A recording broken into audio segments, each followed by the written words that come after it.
Alkylation of 1,3-डाइइथाइएन। 1,3-डाइइथाइएन का एल्किलीकरण। 1,3-डाइइथाइएन में उसी कार्बन परमाणु के साथ में दो सल्फर परमाणु जुड़े रहते हैं, अतः उसके साथ जुड़े हुए हाइड्रोजन परमाणु की प्रकृति अम्लीय हो जाती है। इसके pK का मान 32 है। सल्फर परमाणु चूंकि आसानी से ध्रुवित हो सकता है, अतः प्रोटॉन त्यागने के बाद बने ऋणायन के आवेश को स्थायीकृत करने में सहायक होता है। इस प्रकार यदि डाइइथाइएन को ब्यूटिल लिथियम जैसे प्रबल क्षारों के साथ में अभिकृत करवाया जाए तो यह कार्बेनियन रूप में लिथियम लवण बना लेता है। इस लिथियम लवण को यदि किसी एल्किल हैलाइड से अभिकृत करवाया जाए तो 1,3-डाइइथाइएन का एल्काइलेशन हो जाता है। 1,3-डाइइथाइएन वस्तु से थायोएसिटल होते हैं, जो अम्ल उत्प्रेरक की उपस्थिति में एल्डिहाइड व प्रोपेन 1,3-डाइइथाइल से संघनन से बनते हैं।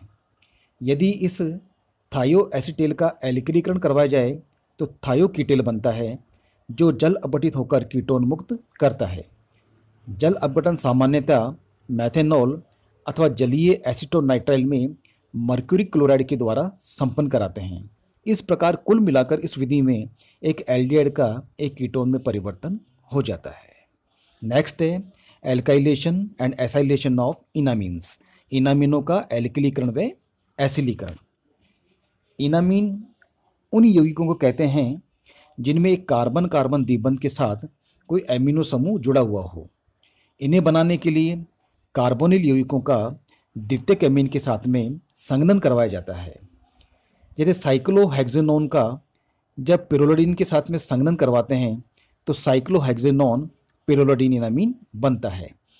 एसिटाल्डिहाइड डाइमेथिलेमीन का जब संघनन करवाते हैं तो एक इनामीन प्राप्त होता है।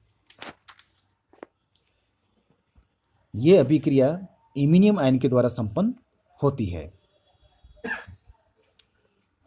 इनामीनों को इनोलेट के समरूप माना जा सकता है, जिसमें ऋणावेशित ऑक्सीजन के स्थान पर अबंधी इलेक्ट्रॉन युग्म वाला उदासीन नाइट्रोजन परमाणु होता है, जो इनोलेटों की भांति अनुनाद के द्वारा स्थायीकृत हो जाते हैं।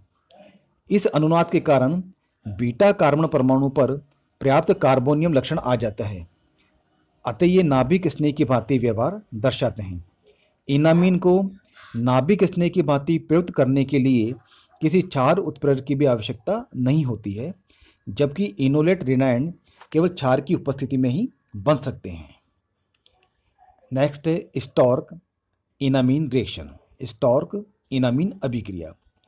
इस अभिक्रिया में इनामीनों का एल्किलीकरण होता है। जब इनामीन की एल्किल हैलाइड से अभिक्रिया करवाई जाती है तो उसका एल्काइलेशन हो जाता है। इनामीनों के एल्काइलेशन के बाद उत्पाद का जल अपघटन करवाने पर एल्किल कीटोन का संश्लेषण होता है। यहाँ 2-एल्किल साइक्लोहेक्सोन का निर्माण हो रहा है। इस प्रकार हम देखते हैं कि कुल मिलाकर इनामीनों के माध्यम से कीटोनों का एल्काइलेशन करवाया जा सकता है। एल्काइलेशन की भांति कीटोनों का एसाइलेशन भी 3 पदों में पूर्ण किया जा सकता है।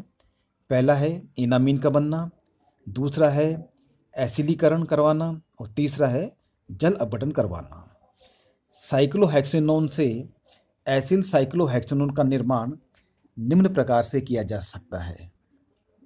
इनामीनों के माध्यम से कई प्रकार के एल्किल एवं एसिल कीटोनों का संश्लेषण किया जा सकता है, अतः कार्बनिक संश्लेषण में इनामीन भी काफ़ी महत्वपूर्ण भूमिका निभाते हैं।